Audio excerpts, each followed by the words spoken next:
शादी की दूसरी रात मैं अपनी माँ को अपने साथ पति के घर ले आई।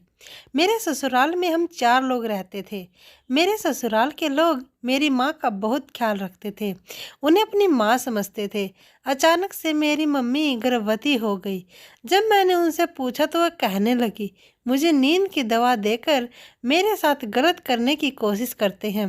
जब मैंने ससुर देवर जी का डीएनए टेस्ट करवाया तो मेरी आंखें फटी की फटी रह गई, क्योंकि रिपोर्ट में तो मेरी उम्र 19 साल है। मेरी और मेरी माँ की ज़िंदगी काफ़ी दुखों से भरी हुई है।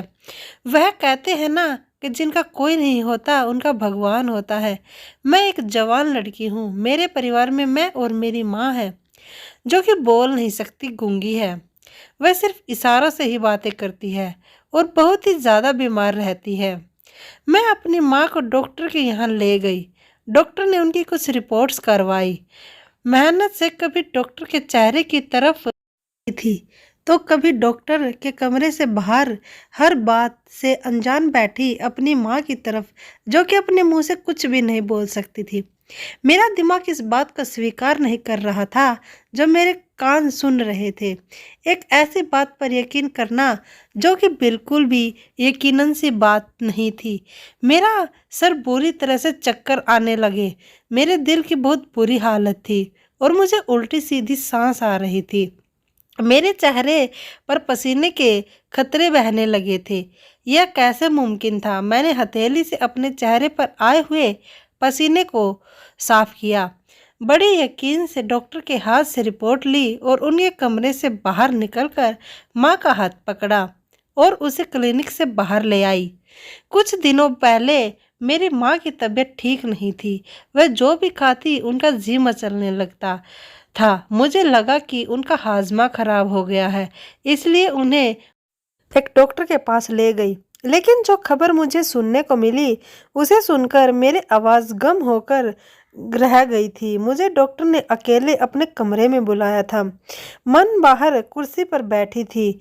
मुझे बड़े राज के साथ उन्हें यह खबर सुनाई, क्योंकि इस उम्र की औरतें कम ही गर्भवती होती हैं। मैं माँ का हाथ थाम मैं गुमसुम से उन्हें अपने घर ले जा रही थी। मेरे दिमाग में बस यही सब कुछ चल रहा था कि आखिर वह कौन हो सकता है, ऐसा घटिया हरकत कौन कर सकता है। मेरे घर बस 3 ही मर्द थे, मेरे पति, मेरे ससुर जी और एक छोटा देवर। अब तक तो सब कुछ ठीक ही चल रहा था। मेरी माँ पूरा दिन मेरे साथ साथ ही रहती थी। जब मैं किचन में काम कर रही होती तो वह किचन में रखे टेबल पर बैठ जाती थी। वह मुझसे कभी भी अलग नहीं होती थी। उनकी तबीयत के चलते मैं भी उनका बहुत ध्यान रखती थी। पूरे दिन हम माँ बेटी घर में अकेले ही रहते थे। ना तो मेरे पति घर में होते, ना ही मेरे देवर और ना ही मेरे ससुर जी। भी कभी घर में होते भी थे तो बस वह तो अपनी दुकान पर जाकर बैठ जाया करते थे, या फिर कभी कभी खाली वक्त में अपने दोस्तों के साथ बैठकर गप्पे लगाते थे और रात को काफ़ी देर से घर में लौटते थे। मेरे पति उमेश की माँ का देहांत काफ़ी सालों पहले ही हो चुका था। मेरे ससुर ने शादी नहीं की थी।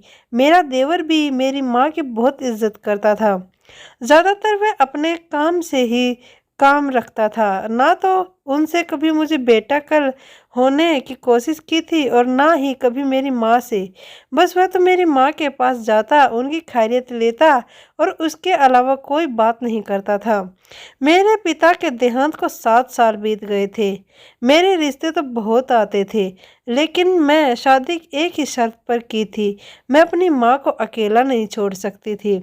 मेरी माँ गूंगी थी और बहुत ही ज़्यादा बुढ़िया हो गई थी। इस बुढ़ापे में मेरे अलावा उनका कोई सहारा भी नहीं था। उन्होंने मुझे पालने में कोई कसर नहीं छोड़ी, लेकिन मैं भी चाहती थी कि मैं कभी अपनी माँ का साथ नहीं छोड़ूंगी। मेरे अलावा आखिर मेरी माँ का अपना है ही कौन। मैं अपनी माँ की देखभाल करती थी, इसलिए उन्हें अकेला भी नहीं छोड़ सकती थी।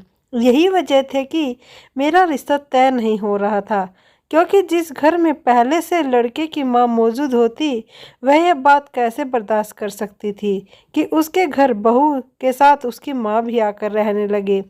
इसलिए जो लोग उसे शादी पर राजी हुए, उनके घर पर कोई औरत ही नहीं थी, बस 3 मर्द ही थे। एक उनके पिता और मेरे पति और उनका छोटा भाई। जब मैं विदा होकर अपने ससुराल पहुंची तो मेरे पिता ने मेरी माँ के लिए एक अलग से कमरा पहले ही मौजूद किया हुआ था। मेरे पति मेरी माँ की बहुत इज्जत भी किया करते थे। देवर यूनिवर्सिटी में पढ़ता था, ज़्यादातर वहीं रहता था। घर वह कभी कभी और कम ही आता था। बहरहाल बाहर से ऐसा कुछ नज़र नहीं आ रहा था कि उन लोगों पर मैं शक करती, लेकिन जो रिपोर्ट इस वक्त मेरे हाथ में थी वह मुझे कुछ और ही समझ रही थी। ना चाहते हुए भी मेरी सोच अपने घर में मौजूद मर्दों की तरफ जाने लग गई। मैं एक बहुत बड़ी मुसीबत में फंस चुकी थी। बेशक मेरे पति बहुत अच्छे थे, मेरी माँ का ख्याल भी बहुत रखते थे। मेरी माँ के साथ जो हुआ था, अगर यह बात मैं अपने ससुराल वालों से पूछती तो यकीनन वह माँ के साथ साथ मुझे भी अपने घर से निकाल देते। मैं बहुत परेशान थी। जब घर पहुंची तो मैं माँ को भी कुछ नहीं बताया। उन्हें जैसे ये खबर सुनती उनका तो शायद ये सुनकर बीपी हाई हो जाता। वह पहले से ही ब्लड प्रेशर की मरीज हैं। मेरा दिमाग बिल्कुल भी काम करना बंद कर चुका था कि पर शक करती थी कौन तो ऐसी घटिया हरकत कर रहा था। घर पहुंचकर चकरा के साथ मैं अपनी माँ के कमरे में उनके साथ बैठ गई। माँ मुझे इशारा करने लगी। मैंने पूछा, क्या हुआ माँ, क्या कहना चाहते हैं आप? वह मुझसे कहना चाह रही थी कि तू क्यों चुप है, क्या हुआ, डॉक्टर ने क्या कहा? क्योंकि मैं बहुत ही बातूनी लड़की थी, हर वक्त बातें करती रहती थी, लेकिन आज तो मेरी बोलती ही बंद हो चुकी थी। मैंने माँ से कहा, नहीं माँ, कोई बात नहीं है, डॉक्टर ने तो आपको दवा देती है और आप कहा कि ठीक हो जाएगी। माँ आप आराम कर लीजिए। यह कहकर मैंने माँ को उनके बेड पर लेटा दिया और खुद किचन में आ गई। खाना तैयार करते हुए भी मेरा दिमाग लगातार अपनी माँ की तरफ ही था। वह बोल नहीं सकती थी, लेकिन समझते तो सब थी। उनको महसूस भी सब कुछ होता होगा कि आखिर कौन उनके करीब आता है। कौन हो सकता है, मेरे ससुर जी या फिर मेरा देवर? मेरा दिमाग की लगे खींचने लगी। मेरा सर दर्द से बुरी तरह फटा जा रहा था। मुझे कोई भी बात समझ में नहीं आ रही थी कि आखिर मैं क्या करूं, किस से बात करूं।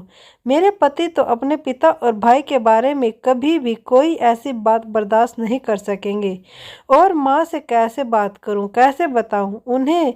जब उमेश ऑफिस से वापस आए तो मेरे लिए एक फूलों का गुलदस्ता लेकर आए, लेकिन मैं मुस्कुरा भी नहीं सकती थी। मैं जिस मुसीबत से गुजर रही थी वह मेरे लिए नाकाबिले बर्दाश्त से थी। मुझे चुप देखकर उमेश मुझसे कहने लगे, क्या हुआ, चुप क्यों हो गई? तबीयत तो ठीक है ना तुम्हारी? मैं क्या जवाब देती। मैंने कहा कि मेरे सर में बहुत दर्द है। कहने लगे, खाना खा लो फिर दवाई खा लेना। मैं सोच रही थी खाने के बाद हम शॉपिंग पर चलेंगे, लेकिन तुम्हारी तबीयत ठीक नहीं है, इसलिए तुम आराम करो। खाना खाकर मैं अपने कमरे में आ गई। माँ की रिपोर्ट अलमारी में छुपा दी ताकि उन्हें कोई देख न ले। मैं यह जानना चाहती थी कि आखिर माँ के कमरे में कौन आता है। रात को जब उमेश कमरे में आए तो मैंने कहा कि माँ की तबीयत कुछ ठीक नहीं है। वह मुझसे माँ के बारे में पूछने लगे, क्या हुआ? माँ को मैंने कहा कि उमेश आज रात में माँ के साथ सोना चाहती हूँ, उनकी तबीयत ठीक नहीं है। मेरी बात सुनकर उन्होंने एतराज़ तो नहीं किया। वह कहने लगे, इसमें पूछने वाली क्या बात है, तुम जो अपनी माँ का ख्याल रखो। उमेश बहुत अच्छे इंसान थे। मुझे कभी भी मेरी माँ के मामले में उन्होंने मेरे साथ किसी भी तरह की कोई शक्ति नहीं दी थी। मैं माँ के साथ उनके कमरे में जाकर लेट गई। माँ सो रही थी, लेकिन नींद में उनकी जो घबराहट थी वह मैं महसूस कर सकती थी। माँ की घबराहट देखकर तो मेरे होश उड़ गए। इसका मतलब था कोई रात को मेरी माँ के पास आता है। उनके साथ यही सब सोचकर मैं पूरी रात सो नहीं पाई। रात भर कोई कमरे में आया भी नहीं था। सुबह नाश्ते के बाद उमेश और मेरा छोटा देवर घर से चले गए। मेरे ससुर जी अपने कमरे में चले गए। मैं माँ को अपने कमरे में ले आई। मैंने माँ से पूछा कि रात को उनके कमरे में कौन आता है। जो कुछ मेरी माँ ने बताया मेरे होश उड़ाने के लिए काफ़ी था। उन्होंने इशारा करते हुए मुझे बताया कि कोई आदमी आता है और उन्हें नशे की गोलियां खिलाकर बेहोश कर देता है। उसके बाद उन्हें कोई होश नहीं रहता। कि उनके साथ क्या हुआ। माँ को भी नहीं पता था कि वह आदमी कौन है। मेरा पहला शब्द मेरे ससुर पर गया। वही घर में हर वक्त नहीं मौजूद होते, लेकिन फिर भी ख्याल आने लगा कि वह तो बहुत ही अच्छा इंसान है। हमेशा ही भगवान से अपनी मरी हुई बीवी की आत्मा की शांति की प्रार्थना करते रहते हैं। मेरा दिल बड़ा अजीब सा होने लगा था। एक तरफ तो मेरे ससुर जो बहुत ही अच्छे इंसान थे और बहुत ज़्यादा समझदार, दूसरी तरफ मुझे अपने देवर पर शक होने लगा। वो रात को काफी देर तक जाग करता था। उसके कमरे से टीवी की आवाज आती रहती। एक बार वह मुझसे कहने लगा कि आप बिल्कुल अपनी माँ पर गई हो। आपकी माँ बहुत खूबसूरत है। आपकी माँ आपकी माँ नहीं बल्कि आपकी बड़ी बहन लगती है। यह बात उसने मेरी शादी के शुरू के दिनों में ही कही थी। मैंने हंसकर टाल दी थी, लेकिन अब दिमाग में आते ही मेरे अंदर एक आग सी जलने लगी थी और यह सब बातें मुझे नाकाबिले बर्दाश्त थी। कोई मेरी माँ को बेहोश करके उनके साथ ज़बरदस्ती करता था। मेरी माँ को महसूस होता था कि उनके साथ कुछ गलत काम किया जा रहा है, लेकिन वह बेहोशी में होती थी। मेरे लिए यह बात न एक काबिले बर्दाश्त सी हो गई थी। उस शख्स को, एक गूंगी और बीमार औरत को अपनी हवस का निशाना बनाते हुए शर्म तक नहीं आती थी। मेरी बेबसी यह थी कि अगर मैं आवाज उठाती तो तलाक का दाग मुझे मिल जाता। उमेश लाख अच्छे सही, लेकिन अपने पिता और भाई के खिलाफ वह कोई बात नहीं सुन सकेंगे, न ही उनके खिलाफ कोई बात मानेंगे, क्योंकि जितनी वह मेरी माँ की इज्जत करते थे उतनी ही वह अपने पिताजी की भी सेवा करते थे। वैसे तो मेरे ससुर जी मेरी माँ को बहन जी कहते थे। मेरे सामने तो उन्होंने कभी नज़र उठाकर भी मेरी माँ की तरफ नहीं देखा था, लेकिन जो कुछ वह शराफत की आड़ में कर रहे थे वह बहुत घटिया काम था। मुझे अपने ससुर पर गुस्सा आने लगा। मुझे याद आने लगा जब मैं काम करती थी तो माँ मेरे साथ साथ किचन में होती थी। मेरे ससुर कभी किचन में आकर मुझसे कहने लगते कि मैं उनके कमरे की चादर बदल दूं। मैं किचन से निकलकर उनके कमरे में जाती और जब उनके कमरे की सफाई करके वापस आती तो वह किचन में अपने लिए चाय बना रहे होते। जब मैं किचन में आती तो कहते, मैंने सोचा तुम थक गई होगी इसलिए मैंने चाय खुद ही बना ली।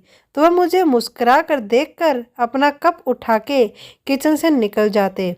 उस वक्त मुझे यह बात आम सी लगी थी, लेकिन अब तो आम सी बात पर भी मुझे शक होने लगा था। एक बार वह बाजार से मेरे लिए फल लेकर आए तो 1 किलो अलग से मुझे पकड़ा दिए। कहने लगे, तुम्हारी माँ काफ़ी कमज़ोर होती जा रही है। तुम शायद झिझक की वजह से उनके लिए कुछ मंगवाती नहीं हो, इसलिए सब उन्हें दे देना। उस वक्त भी मुझे ऐसा लगा कि वे मेरी माँ का एहसास कर रहे हैं। मेरी रात में आँख खुली तो मैंने देखा कि उमेश कमरे में नहीं थे। फिर काफ़ी देर बाद वह कमरे में आए तो मैंने पूछा कि आप कहाँ गए थे। तो वह कहने लगते हैं कि मुझे सिगरेट पीने की आदत है। रात को जब पिताजी गहरी नींद में सो आते हैं तभी मैं छत पर जाकर सिगरेट पी लेता हूँ, वरना पिताजी को फौरन सिगरेट की हुआ आ जाती है तो मुझे डांटते हैं, पर मुस्कुरा कहते हैं कि वह आपके फायदे की बात करते हैं। वह मामूली सी बात जो आम घरों में हो जाती है। मुझे उन सब बातों पर शक होने लगा था। मेरी माँ उसे उम्र में एक बहुत बड़ी परेशानी में पड़ चुकी थी। वह एक ऐसी तकलीफ में थी जिससे वह अनजान थी और मेरे लिए हर पल परेशानी भरा गुजर रहा था। मैं कैसे अपनी माँ को यह सब सच बताती जो मैं डॉक्टर से सुनकर आ रही थी। वह ना तो बोल सकती थी और ना ही अपनी परेशानी किसी को बता सकती थी। वह नहीं बताती तो यह कौन सी छुपी रह सकती थी। वह बाहर से तो चुप थी, लेकिन अंदर कितनी परेशान और तकलीफ़ों से गुजर रही थी मैं भी जानती थी। अब मैं रोज़ उमेश से बहाना बनाती कि माँ की तबीयत ठीक नहीं है, मैं अपनी माँ के पास सोने जा रही हूँ। रात भर मुझे इस शख्स का इंतज़ार रहता जो मेरी माँ को इतनी परेशानियाँ देता था। कुछ दिन तो उमेश चुप रहे, लेकिन उसके बाद मुँह से तो कभी उन्होंने कुछ नहीं कहा, लेकिन वह मुझे कुछ उखड़े उखड़े रहने लगे थे। उनकी नज़रों में मेरे लिए शिकायत नज़र आती थी। हमारी शादी को कुछ ही महीने गुजर गए थे। वह मुझसे बहुत मोहब्बत करते थे। दिन भर वह ऑफिस से गुजर कर आते तो रात को वह कुछ वक्त मेरे साथ बिताना चाहते थे। दिमाग की उलझन का शिकार थी। मुझे उमेश की ख्वाहिश कभी एहसास नहीं था और अब तो मैं उनके काम करना भी भूल जाती थी। रात को मैस के कपड़े भी प्रेस करना भूल गई थी। वह पहले ही मुझे उखड़े से थे, फिर वह सुबह ऑफिस के लिए लेट हो गए तो गुस्से के मारे खुद ही अपने कपड़े प्रेस करने लगे। जब मैं कपड़े प्रेस करने के लिए कहा तो मुझे गुस्से में आकर बोले कि तुम बस अपनी माँ की ही सेवा किया करो, तुम्हारे लिए बस वह ही जरूरी काम है। वह इस वक्त इतने गुस्से में थे कि मेरी कोई बात नहीं सुन रहे थे। मैंने कहा कि नाश्ता कैसा बना है, तभी वह बिना नाश्ता किए ही ऑफिस चले गए। मैं अपनी माँ की वजह से बहुत परेशान थी। इस पर उमेश का रवैया देखकर और भी ज़्यादा टेंशन में आ गई थी। मैं अपने कमरे में बैठकर रोने लगी। रात को उमेश का मूड बहुत ही खराब था, इसलिए मैंने माँ के कमरे में जाने के लिए पूछा ही नहीं। उमेश से अपने गलती की माफ़ी मैंने पहले ही मांग ली थी, मगर वह खाने वालों की माफ़ी मांगकर मुझे शर्मिंदा मत करो। तुम्हें समझना चाहिए, मुझे पूरे दिन तुमसे बात करने का मौका भी नहीं मिलता और रात को जब मैं तुमसे बात करने की कोशिश करता हूँ तब तुम्हारे पास मेरे लिए समय ही नहीं होता। यह कहकर मैंने उनको मना लिया था। वह जल्दी से राज़ी भी हो गए थे, लेकिन अगली सुबह से कहने लगे कि कल रात को तो मेरे पास क्यों नहीं सोई। वह आया था और वह रात मेरे लिए बहुत ही दर्दनाक थी और माँ मेरे साथ गले लगकर रोने लगी थी। मेरा दिल तो कट कर ही रह गया था। मैं इस शख्स का क्या करूं? मेरे आंसू बहने लगे थे। कौन था जो यह सब कुछ कर रहा था? ना मेरा इस शहर से कोई रिश्तेदार था और ना कोई जिस पर मैं भरोसा करके अपनी माँ को छोड़ देती, और वह बोल भी नहीं सकती थी। मैं उनके रहने का अलग बंदोबस्त कर देती, लेकिन वह एक मजबूर सी औरत थी। उन्हें वॉशरूम भी नहीं लेकर जाती थी। बुढ़ापे के कारण उन्हें चलने में भी बहुत दिक्कतें आई थी। मैं अभी सुल्तान से नहीं निकल सकती थी। एक बार माँ के कमरे से कुछ अजीब सी आवाज़ें आने लगी, जैसे कि कोई सामान फेंक रहा था। मैं हड़बड़ाकर उठी तो देखा कि उमेश भी कमरे में मौजूद नहीं थे। मैं उठकर फटाफट बाहर निकली तो मेरा देवर माँ के कमरे में था और माँ कुछ कहने की कोशिश कर रही थी। वह इतनी घबराई हुई थी कि मैं उनकी बात समझ नहीं पा रही थी। बस मैं बाएं हाथ में हिलाई जा रही थी, जैसे किसी को अपने आप से छुड़वाने की कोशिश कर रही थी। मेरा देवर मेरी माँ की बेड से थोड़ी दूर पर खड़ा था। मुझे देखकर वह भी घबरा गया। मुझे ऐसे लगा कि शायद माँ की हालत का जिम्मेदार वही है। मैंने गुस्से में उसके पास जाकर उसका गिरेबान पकड़ उसकी झंझोड़ कर रख दिया। मैंने कहा कि तुम्हें शर्म नहीं आती मेरी माँ के साथ ऐसी घटिया हरकत करते हुए? उसके तो रंगत ही बदल गई। कहने लगा, भाभी आप ये क्या बोल रही हैं? पागल हो गई हैं क्या? क्या आप में तो आपकी माँ को देखने के लिए आया था कि कमरे से कैसे आवाज़ें आ रही हैं। मैंने तुम झूठ बोल रहे हो, मुझे देखकर बहाने बना रहे हो। तुम रोज मेरी माँ को हवस का निशाना बनाते हो। मेरे चिल्लाने पर मेरे ससुर और पति दोनों वहां पहुंच गए। मेरा देवर अपना गिरेबान मुझसे छुड़वाने की कोशिश कर रहा था। मेरे पति भी मेरे पास आकर खड़े हो गए। मेरा देवर भी उस वक्त गुस्से में बक रहा था। कहने लगा कि आपकी माँ मेरी माँ के जैसी हैं, आपको शर्म आनी चाहिए ऐसे इल्ज़ाम मुझ पर लगाते हुए। मैं तो सो रहा था। आपके माँ के कमरे से कुछ गिरने की आवाज़ सुनकर मैं यहाँ दौड़ा चला आया। अभी मैं उनसे पूछने ही वाला था कि इतने में आप आई।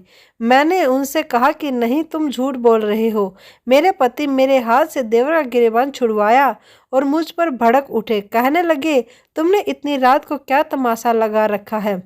रात के इस वक्त तुम इतना क्यों चिल्ला रही हो? आसपास के पड़ोसी क्या सोचेंगे हमारे बारे में? इसकी बात को नज़रअंदाज करके मैं कहने लगी कि आपका भाई अच्छा लड़का नहीं है। यह रोज रात को मेरी माँ को बेहोश करके उनके साथ। मेरी बात अभी यहीं पहुंची थी कि उमेश ने मेरे गाल पर एक बहुत जोरदार तमाचा दे मारा। मैं दूर जाकर गिरी। उमेश ने कहा, क्या बकवास कर रही हो? तो जो तुम्हारे मुंह में आएगा तुम बोल दोगी। तुम होती कौन हो मेरे भाई पर इल्जाम लगाने वाली?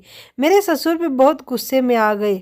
कहने लगे, एक तो हमने इसकी सगी माँ को बेसहारा समझकर अपने घर में रखा और ये एहसान फरामोश मेरे ही बेटे पर इल्ज़ाम लगा रही है। आखिर वही हुआ जिसका मुझे डर था। मेरा घर टूट रहा था। मुझे उमेश ने कहा कि मेरी माँ इस घर में अब नहीं रह सकती, मैं उनका कहीं और इंतज़ाम कर दूं। मैं पहले ही इन बातों से बहुत परेशान हो गई थी। अपनी माँ को लेकर कहाँ जाती। अपना घर मैं शादी से पहले ही किराए पर दे दिया था। इतनी जल्दी तो वह भी खाली नहीं हो सकता था। मैं इस कदर परेशान हो गई थी कि चक्कर खाकर गिर गई। जब मुझे होश आया तो उमेश मेरे पास ही खड़े थे। वह बहुत ही गुस्से में नजर आ रहे थे। मुझे ड्रिप लगी हुई थी। डॉक्टर उमेश को मेरा ख्याल रखने की बात कह रहे थे। वह बिल्कुल खामोश थे। मेरी ड्रिप खत्म होते ही वह लोग मुझे घर लेकर आए। मुझे कमरे में ले जाकर बैठा दिया गया। खुद भी मेरे सामने बैठकर, खाने वालों के जो घटिया इल्ज़ाम तुमने मेरे भाई पर लगाए हैं, अगर तुम अपनी माँ का इंतज़ाम नहीं करती तो मैं तुम्हें रात को ही तलाक देकर तुम्हें घर से निकाल देता। लेकिन तुम बेहोश होकर गिर गई थी और इंसानियत के नाते मैं तुम्हें अस्पताल ले आया।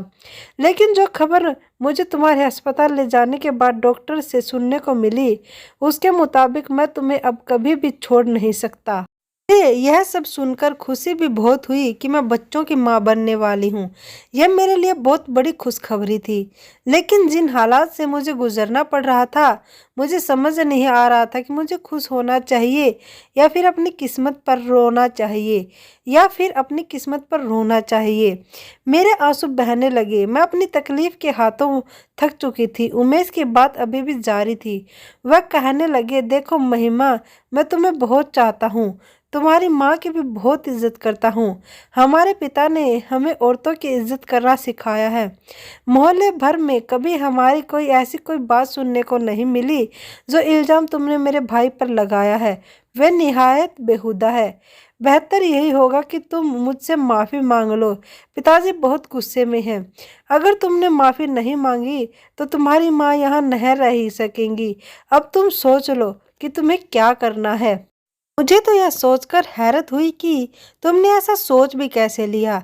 वह मुझे ताज्जुब से देखकर कह रहे थे। मैंने उठकर अपनी माँ की रिपोर्ट उमेश के सामने रख दी और रोने लगी। उमेश ने चौंकते हुए उस रिपोर्ट को अपने हाथ में लिया और खोलकर पढ़ने लगे। एक झटका तो उन्हें भी लगा। वह बार बार रिपोर्ट्स पढ़ने लगे। उमेश की ओर से रोने लगी। मैंने कहा कि इसे पढ़कर मुझे क्या सोचना चाहिए।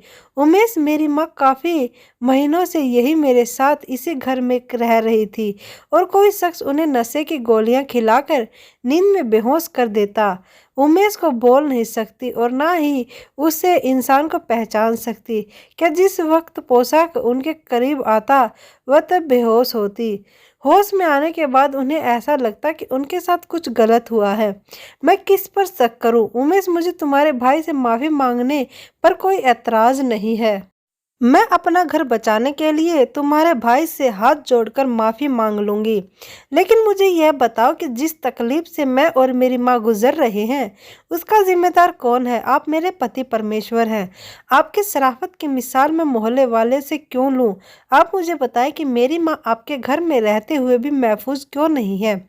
इसका कसूरवार कौन है? मुझे तलाक देकर घर से निकाल देना आपके लिए आसान है ताकि आप लोगों की झूठी शराफत कभी भरम रह जाए। अगर आप इतने ही सच्चे हैं तो मुझे एक दाने की रिपोर्ट दिखा दीजिए, सच सामने आ जाएगा। और अगर कसूरवार आप में से कोई हुआ तो यह भी बता दीजिएगा कि उसे क्या सजा दी जाए। मेरा सख्त जो होगा। उमेश ने कहा कि अगर कसूरवार हम में से कोई हुआ तो तुम उसे पुलिस के हवाले कर देना। कुछ ही दिनों के बाद तीनों की रिपोर्ट मेरे सामने रखी थी। जब मैं रिपोर्ट्स देखी तो मेरे होश ही उड़ गए। डीएनए के मुताबिक वह तीनों बेकसूर थे।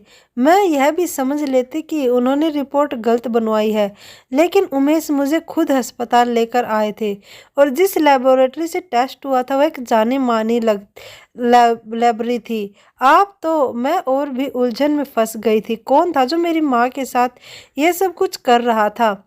उमेश ने मेरी माँ के कमरे में कैमरा लगवाया ताकि हमें पता चल सके कि वह कौन था। जैसे वह शख्स मेरी माँ के कमरे में दाखिल हुआ, उमेश मेरी माँ के कमरे में चले गए, उसे पकड़ लिया। उसने नकाब पहन रखा था। जब उमेश ने उसका नकाब उतारा तो हैरान रह गए।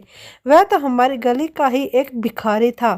माँ के कमरे की खिड़की पीछे तरफ खुलती थी, वही गली थी। वह भिखारी वहीं से अंदर आता और मेरी माँ को नशे की दवा खिलाकर उसके साथ गलत काम करता था। उसने अपना जुर्म कबूल कर लिया। उमेश ने उसे पुलिस के हवाले कर दिया। मैंने सबसे हाथ जोड़कर माफ़ी मांगी थी। उमेश के साथ जाकर मैं अपनी माँ के डीएनए भी करवा रही थी।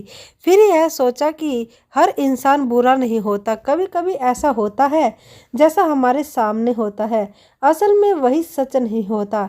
इसलिए किसी पर इल्ज़ाम लगाने से पहले पूरी सच्चाई जान लेना चाहिए। अब मेरी माँ स्वस्थ हो गई थी, लेकिन मेरी माँ गूंगी बेचारी माँ, मैं उनको कभी अकेला नहीं छोड़ सकती थी। और तो और मेरे परिवार ने भी मेरा बहुत साथ दिया था। मेरे ससुर, मेरे पति और मेरे देवर, हम सब खुशी खुशी अपने घर में रहने लगे। जो गलतफहमियां हम लोगों के बीच आ गई थी वह सब खत्म हो चुकी थी।